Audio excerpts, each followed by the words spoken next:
Acidente de trânsito com morte marca o início da semana.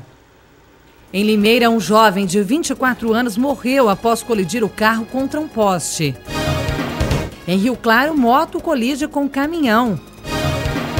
Bairro Santo Olímpia recebe nova etapa de projeto de arborização. Moinho de vento em Limeira é inaugurado. Dia do livro, você vai ver como está a situação do brasileiro quando o assunto é literatura. E em Piracicaba, segue até domingo o Festival Nacional de Teatro. O Região Notícias começa agora.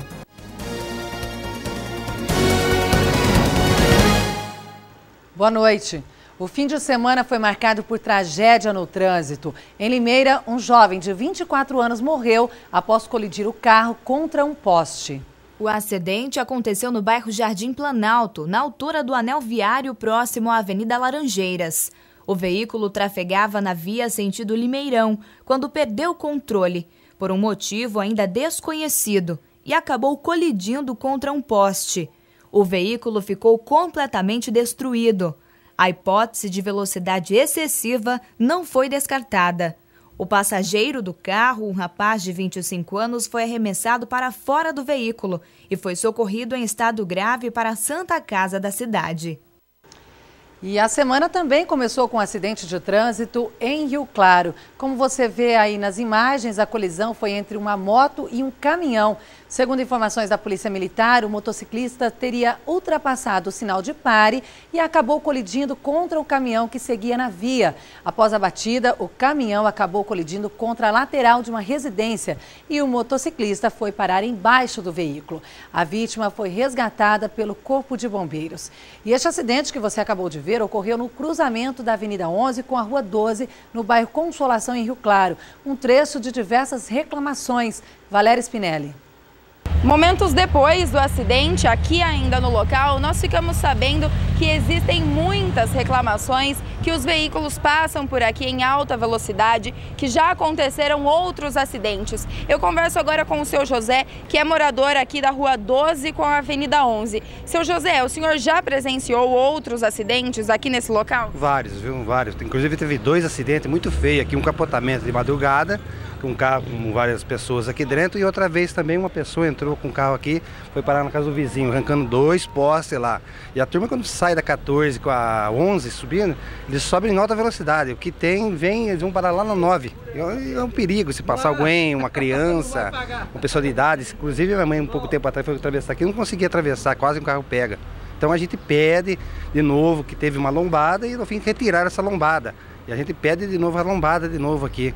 Essa lombada foi já uma reivindicação aqui dos seus vizinhos, né, dos moradores aqui do local? Foi, não sei, foi colocado, depois de um tempo aqui, 8 meses ou 10 meses, pediram para arrancar. Aí veio os juízes, não sei se promotor, quem que veio aí, arrancaram a lombada. E deixou a gente, sinalizar, falaram que não tinha mais problema, mas está ocorrendo de novo todos esses problemas.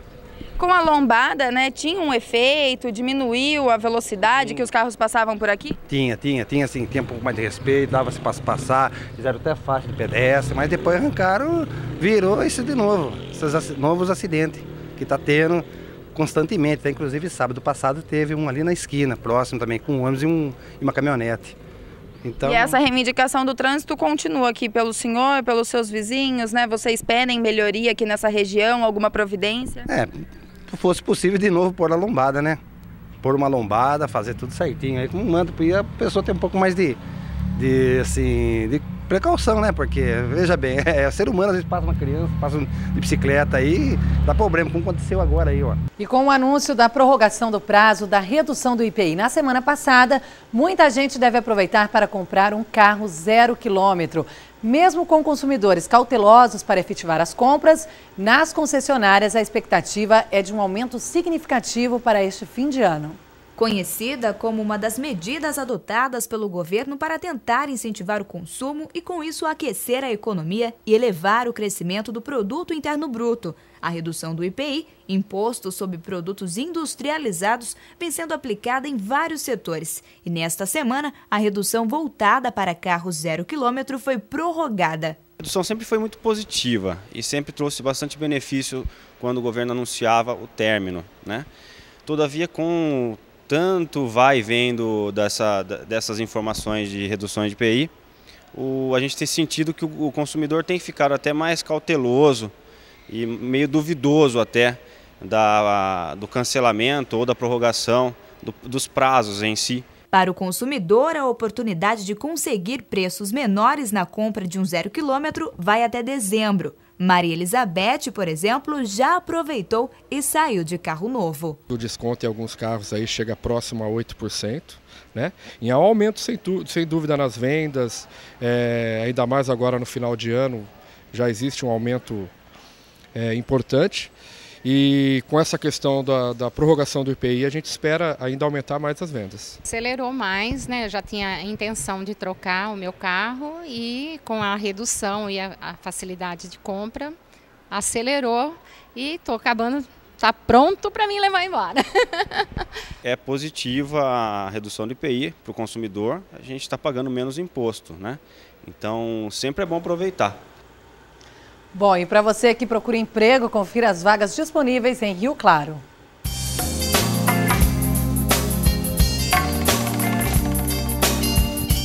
Ajudante de carga e descarga, auxiliar de limpeza, assistente jurídico, balconista, confeiteira, contador, estagiário de engenharia, farmacêutico, mecânico de usinagem, médico, meio oficial de manutenção, montador de móveis, recepcionista, supervisor comercial e técnico de impressora.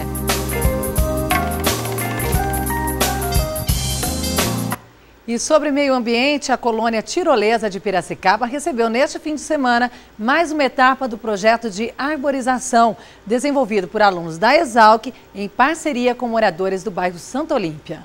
Há mais de um ano, Santa Olímpia recebeu a primeira etapa do projeto de arborização da faculdade com a comunidade. Nós sentimos que há muita falta de interação da cidade com a universidade. Então, nesse sentido, surgiu a ideia desse projeto, né? O pessoal vem fazer engenharia florestal, tem que plantar árvore. E com isso usar essa mão de obra disponível, essa energia dos alunos de primeiro ano, né? Executar plantios e com isso levar e difundir a cidade com a universidade. Então nesse sentido surgiu a ideia desse projeto, né? O pessoal vem fazer engenharia florestal, tem que plantar árvore. E com isso usar essa mão de obra disponível, essa energia dos alunos de primeiro ano, né?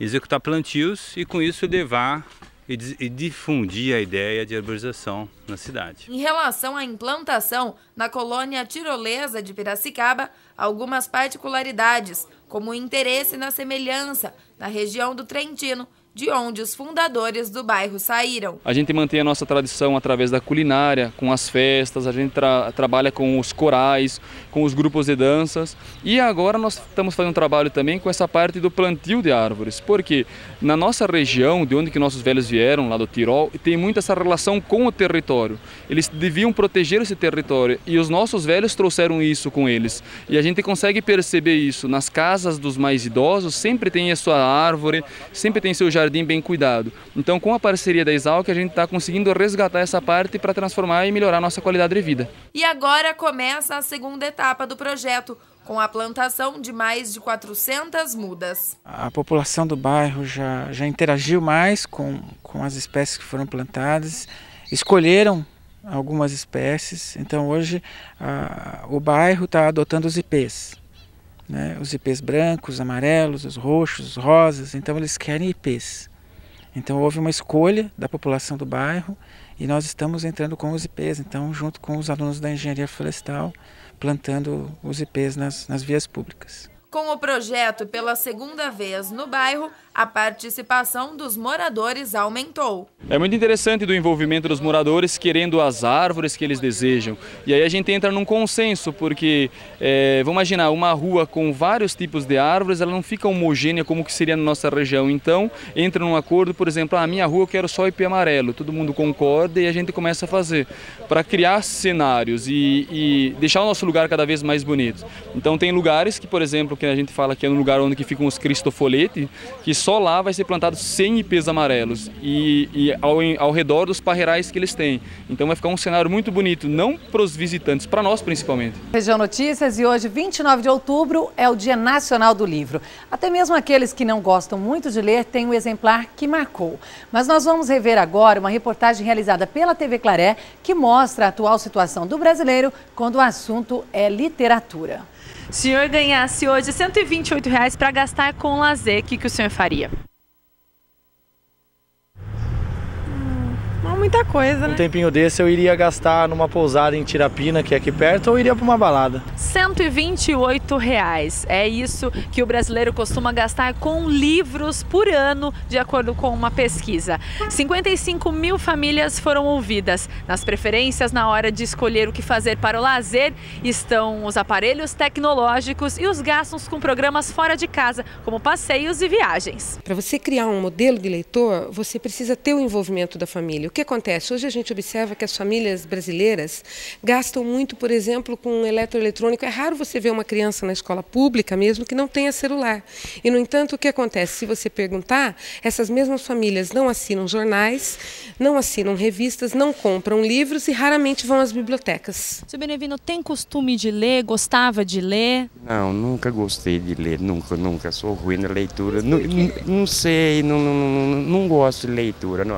Dificilmente. Eu vou muito pela moda, digamos assim, né? Não é um hábito que eu costumo, mas se tem um livro em evidência, alguma coisa, até me interesso. Caso contrário, é difícil. O brasileiro, existia uma média de compra de livros em torno de 40%, segundo pesquisa do IBGE.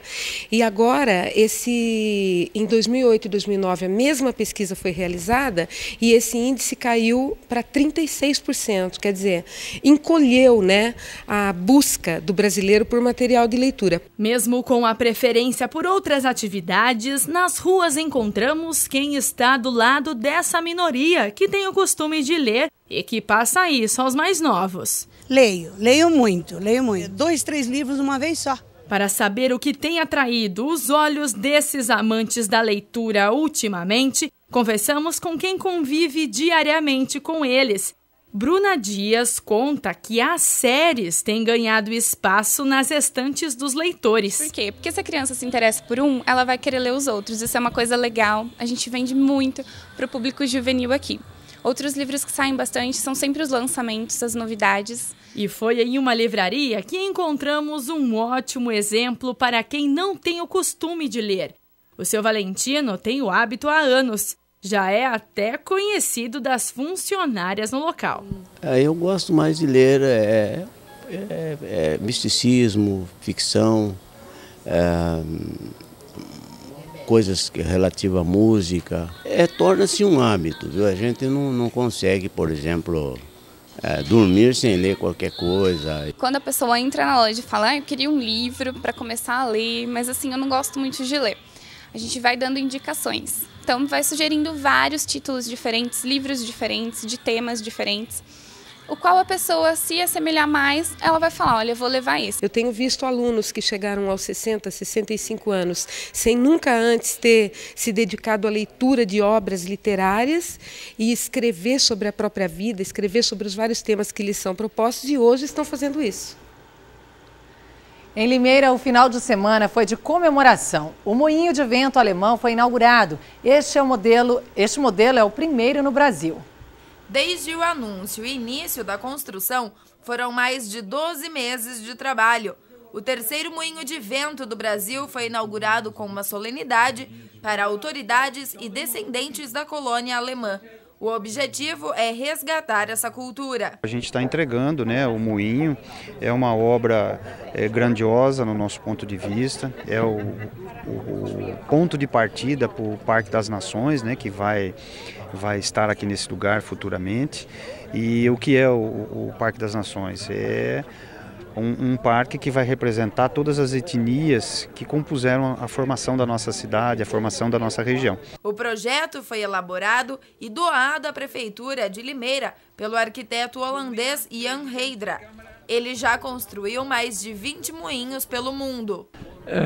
Não, desde... Esse aqui é um moinho típico alemão, uma ícone aqui em Limeira, e é para fazer a lembrança de todos os imigrantes alemãos. Esses imigrantes realmente construiu a etnia de Limeira, fora as outras etnias que se compõem na Vila das Nações. O eixo principal e o conjunto de pedras de moagem foram trazidos da Alemanha. Trata-se de 6 peças de granito esculpidas exclusivamente para o serviço. Já as telhas que revestem o telhado e a lateral do moinho são de madeira tratada para suportar a ação do tempo. Esse modelo é o único no país. As hélices de 25 metros viram no sentido anti-horário e utiliza basicamente madeira na sua montagem. É o terceiro moinho inaugurado no Brasil. Desse tipo é o único no Brasil. Nós temos um outro em Olambra que é holandês, temos um em Castro também, mas são só apenas 3 no Brasil.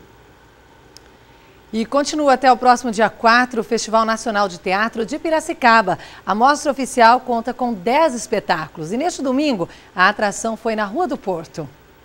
Um público de diversas idades. O evento convocou toda a família para um espetáculo de rua, ali mesmo, na Rua do Porto, referência do turismo na cidade. Bela, não? Do lado de cá, para quem não ouviu ainda, escuta. É com esta proposta que o Fentepira chega em sua 7ª edição. O grande objetivo do festival é fazer com que a população da cidade de Piracicaba tenha acesso às novas vertentes da artes cênicas que são produzidas no país. Sorrisos e aplausos marcaram a apresentação do grupo Zibaldone de Ribeirão Preto, com a comédia Gran Circo Internazionale e a saga dos heróis desconhecidos.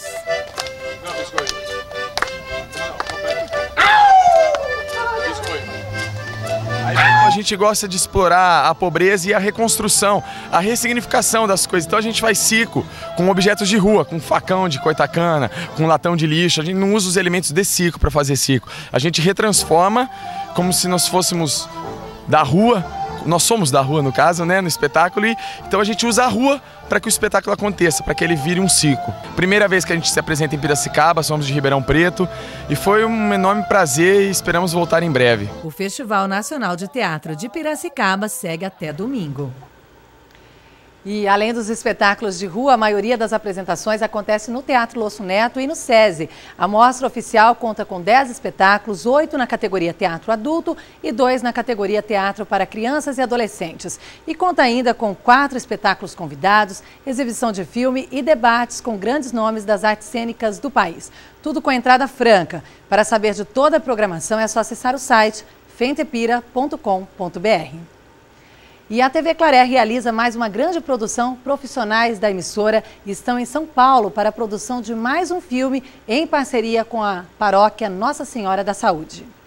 Aproximadamente 200 profissionais e colaboradores, entre técnica, figurantes e direção, participam das filmagens. As gravações, que se iniciaram no último dia 24 de outubro, devem prosseguir até o dia 4 de novembro.